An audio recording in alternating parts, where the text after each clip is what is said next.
Today on Inside Utah Politics, Silver Alert. It's a new system in Utah to help bring endangered seniors home safely.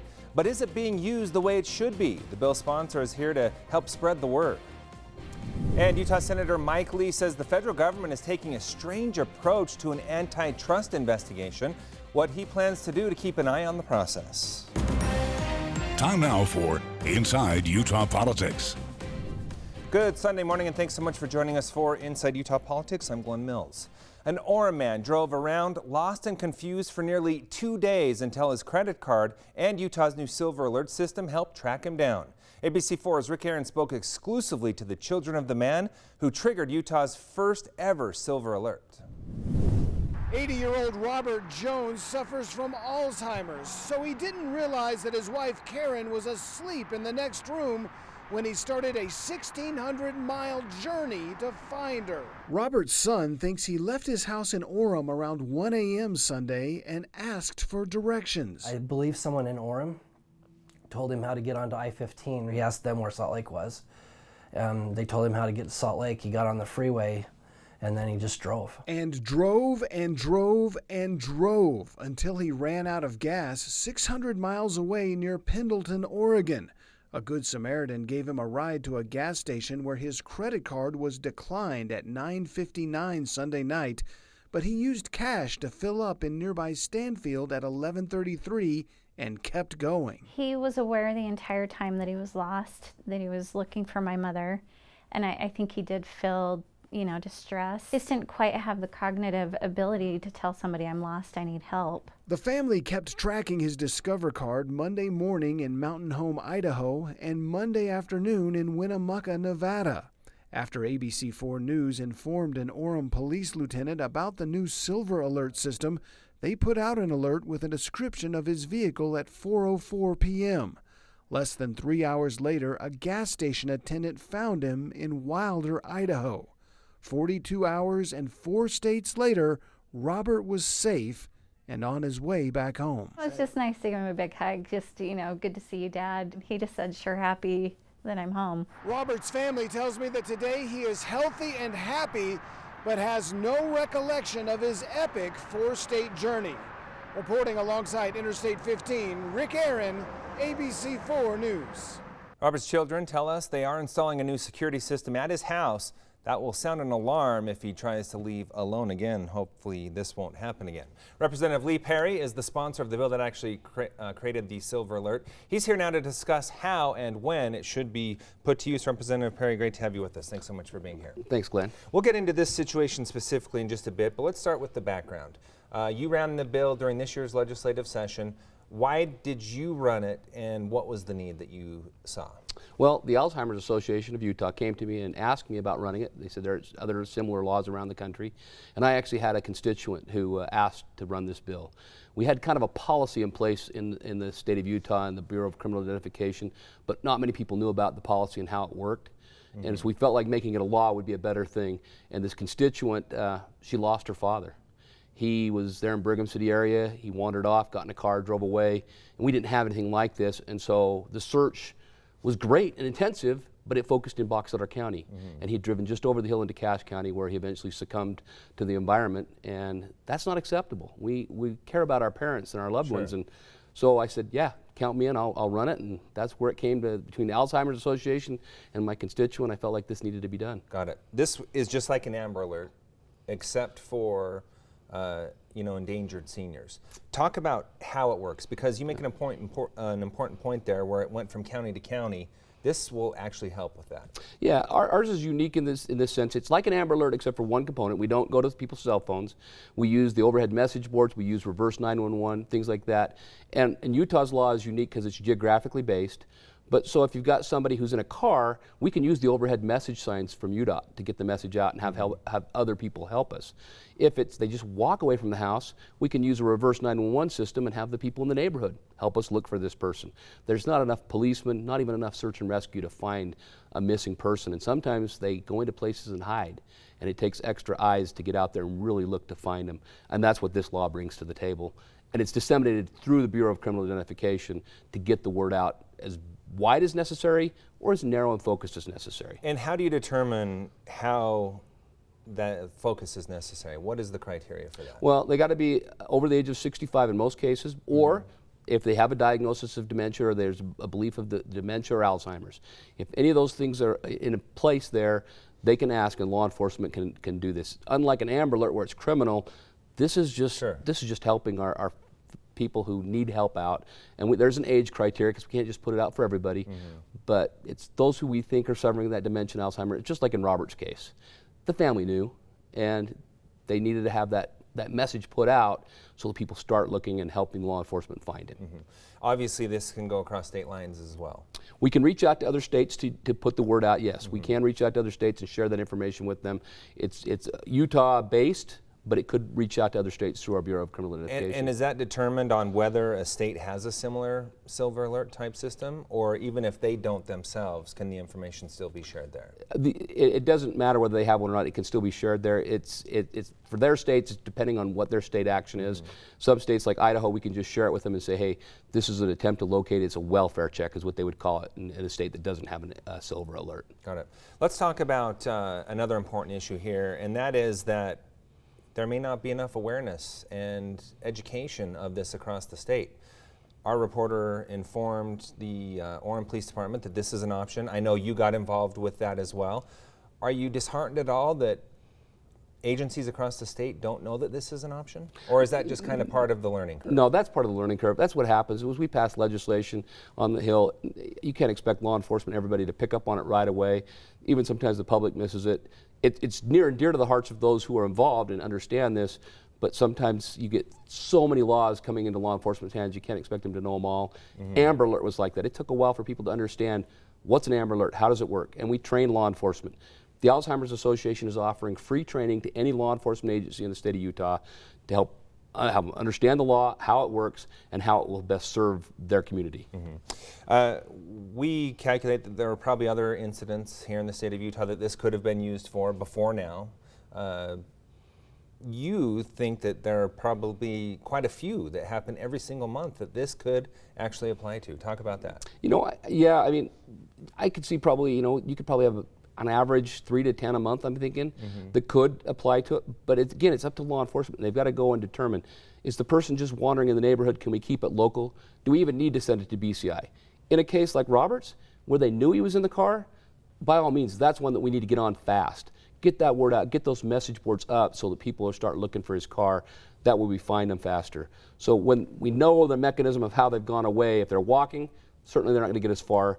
If they've got a car, we need to get that message out even faster and broader.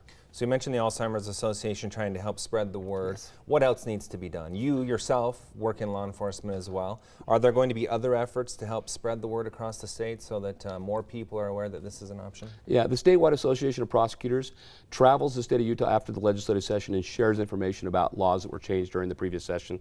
And I think they're about halfway done in the state right now. So they're continuing to educate law enforcement throughout the state. And I know this is one of the laws that they're sharing with law enforcement to remind them, but they're not all the way done with training all those officers yet. Yeah. So Robert's case, obviously, he's home safe and sound, but you've mentioned there are cases where that's unfortunately not the case.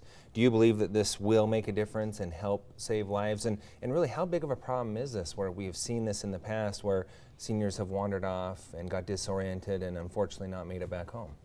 You know, I do think it'll make a big difference. And the big agencies are really good at helping find people. This is going to be a big help to smaller agencies, I believe, is getting that message out and giving them some support and help to get these people back home. We may not recover everyone, but I think our percentage of recovery will go up as far as finding them before something bad happens to them. We've even seen cases where people have wandered off, got in cars, and ended up driving the wrong way on the freeway and causing crashes and having catastrophic things happen to them or others. That's where I think this is going to help save some lives. And that's where you mentioned the need, if someone's in a car, we need to get on this as quick as possible. Yes. Yeah, it's really important that we get that message out, let people start looking for it. Whenever there's an Amber Alert, it goes on those big overhead signs, or you get it on your phone, you get it, you're like, you know, everybody gets to be a detective. Sure. I want to help try and find this person and bring them home to their family. We all want to help each other out. That's what we are in Utah. We like to help, and this is one way we can help our fellow Utahns. Yeah, and it was awesome to see how people from other states stopped at certain times to help Robert along his journey as well. So that's another important point. Even we can take a responsibility in this It's not going to come to our phone, but kind of be mindful of what we see on the UDOT signs and in other ways. Yeah, and well, in media, they'll use a lot of social media. Your law enforcement agencies, a lot of them use Facebook and different types of social media, Twitter and things like that. They'll get that message out. And we love the local media because our local media is probably one of the best in the nation that I've seen that gets on board and helps us get the message out to the public. All right, I'll let you pat us on the back a little bit longer if you like. Hey, appreciate your time. Very important cause, and hopefully we can help spread the word and get this thing up and running and really working well. Appreciate I hope your time. so. Thank you. All right. Still to come, a Utah senator is sponsoring a bill to ban elective abortion in Utah. Our panel will be debating that issue a little bit later. But first, election integrity. With the race for the White House in full swing, Washington lawmakers want to take steps to protect your vote. What they are doing after the break.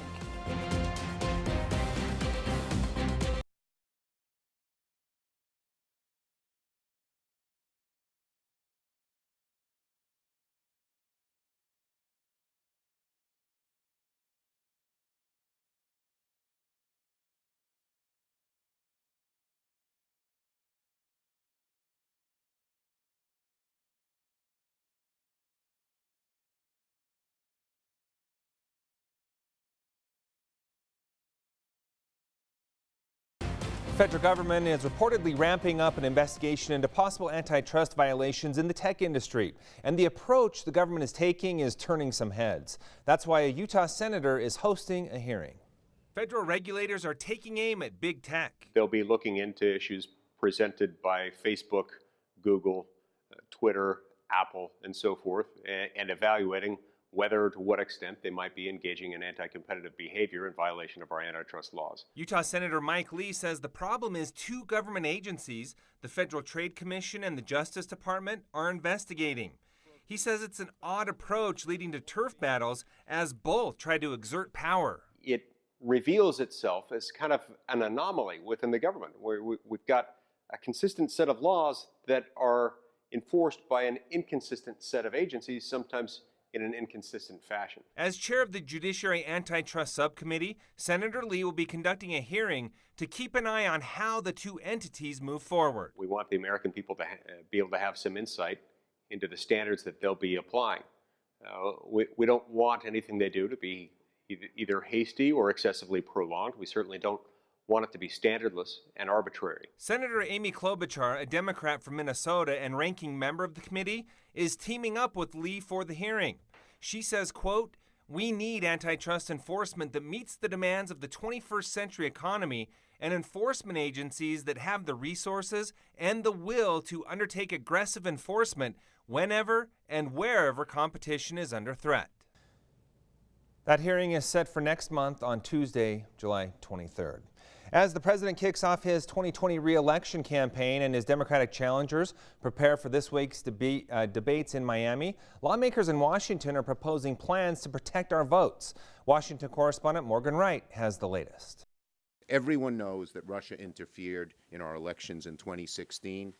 That eats at the roots of our great democracy. Senator Chuck Schumer says election security is a pressing issue for the country ahead of the 2020 election. Director Wray of the FBI said, quote, "Our adversaries are going to keep adapting and upping their game." And Schumer says the threat of election interference doesn't just come from Russia. China, North Korea, Iran, all could do it. Schumer called on Senate Majority Leader Mitch McConnell to allow a debate on potential solutions. Some Republican lawmakers agree that this issue must be addressed. Allowing foreign governments to try and involve themselves in our elections is something we cannot allow. Utah Republican Senator Mitt Romney says foreign election interference would strike at the heart of our democracy. In circumstances where a foreign government attempts to be involved in an American election, that would be simply unthinkable. Schumer says the steps needed to safeguard our elections should be included as part of the National Defense Authorization Act. If protecting our elections from foreign interference isn't a national security issue, then what the heck is? Senator Schumer says until Republican leadership allows some of the bills to advance, the outcome of the next election remains at risk. In Washington, Morgan Wright. Still to come, Utah's new 18-week abortion ban is tied up in the courts. Now, a state senator wants to take it even further. Our panel debates after the break.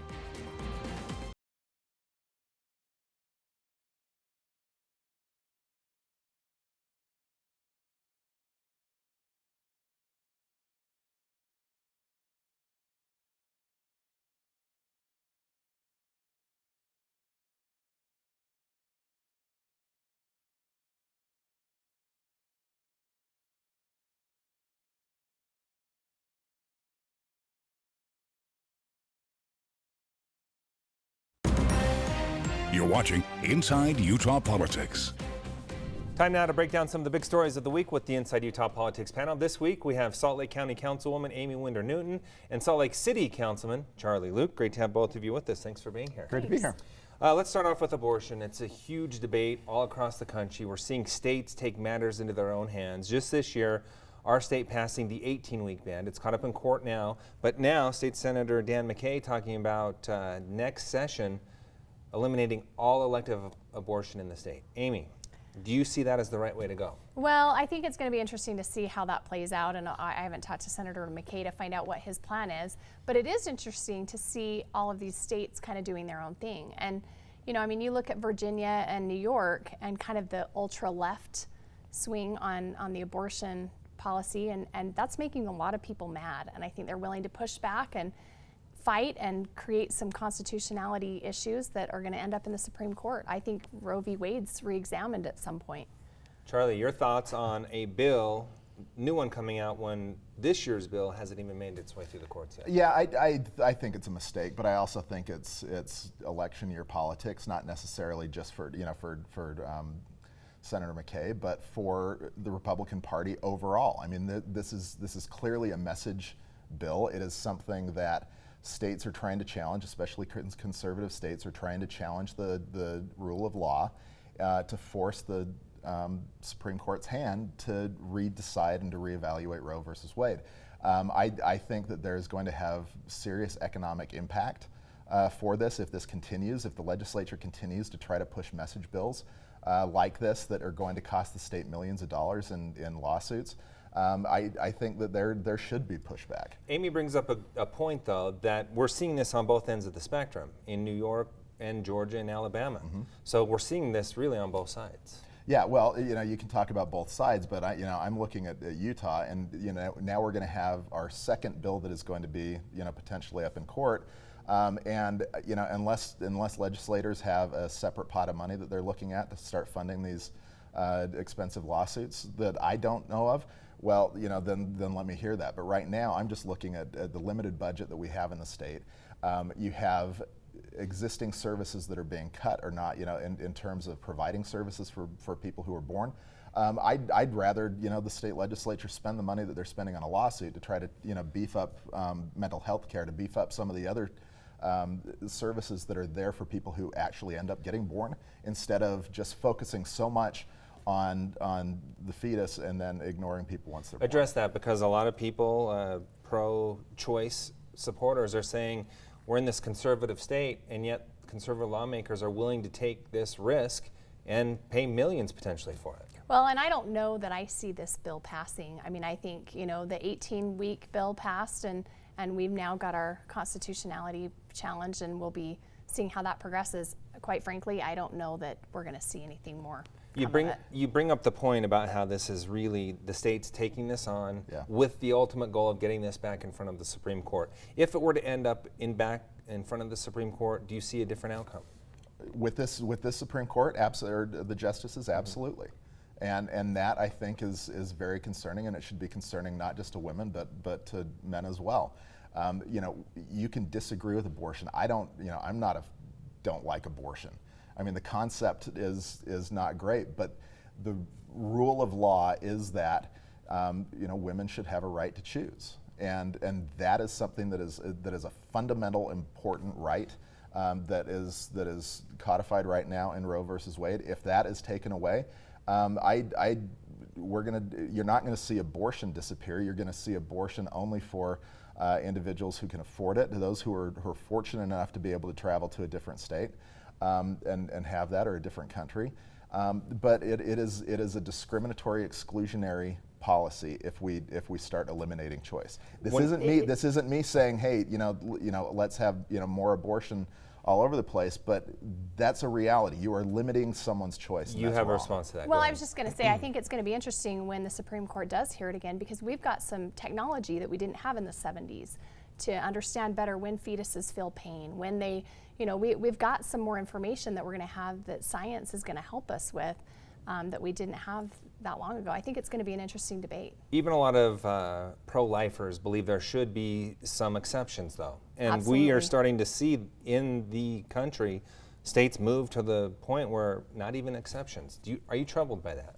I am personally. I feel like, I'm very pro-life. I feel like we should be protecting the unborn.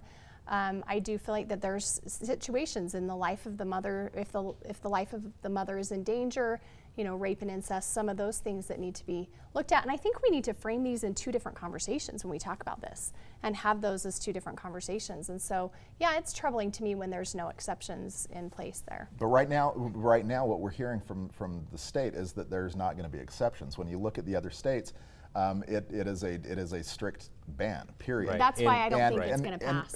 And it could evolve in between now and then by the months time did. the next and session so I think it absolutely could pass. I think that Republican legislators are going to be very hard pressed to vote against something. One point I will like make this. really quick is Representative Acton wanted to start with 15, and she got word that that's not going to fly, so she bumped it back a little. So that's one point that we could be watching for as well. But there's a lot of time in between now and next session where even Senator McKay may get different ideas and move things. Yeah. Okay, let's get to immigration real quick. That conversation took up a lot of our time, but President, as I expected it would, right? Shocking. President Trump vowing mass arrests and deportations starting this week.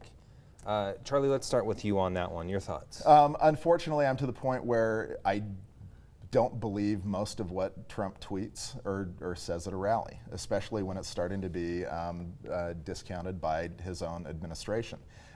So I just don't see that you're going to be able to do that. It is wrong if you do. I think that it's far more important to look at a measured approach, but this administration has absolutely no measure in terms of their approach to anything. So, I just don't see how he can get that up and running as quickly as he will. I know that that's an intent, and I think it will probably end up happening, but I don't think that you're going to see mass roundups next week.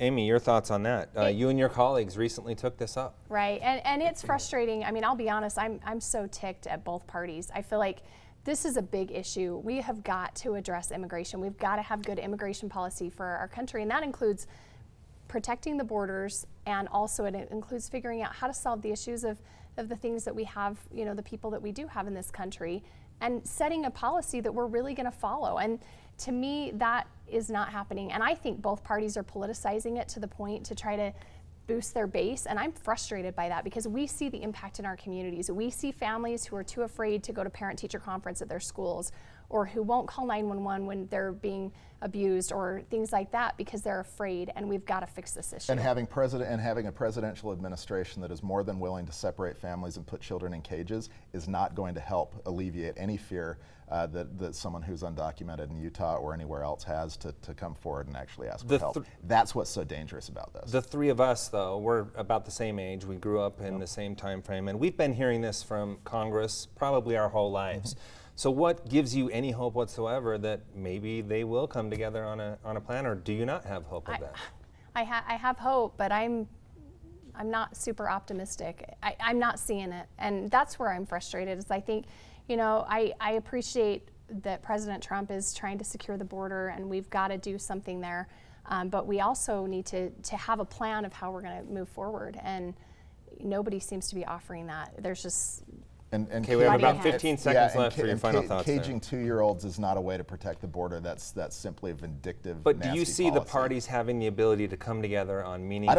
I don't see the ability for any party or for either party to come together on anything right now in this climate, and that's what's unfortunate. To me, it's the reality is it doesn't matter what the issue is, but when you have issues that are of grave importance like immigration, and we're still not able to get to it because of partisanship, that's wrong. All right, we're going to have to end it on that note. Great conversation. Thanks for being here. Appreciate your time. Thanks. Stay with us. We'll be right back with more Inside Utah Politics right after the break.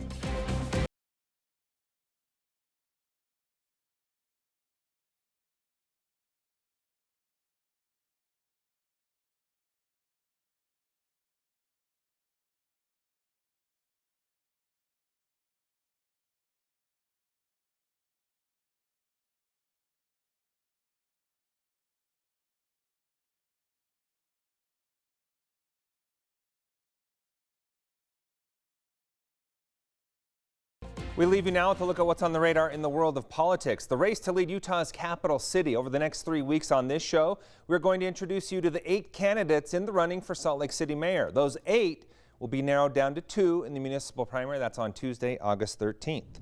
Make sure to connect with me on social media. I'd like to know what you think of this show and other issues that are important to you. You can email me at InsideUtahPolitics@abc4.com. You can also follow me on Twitter and Facebook. Just log on and search Glenn Mills ABC4. Thanks so much for making us part of your Sunday morning. We hope to see you again next week as we go inside Utah politics.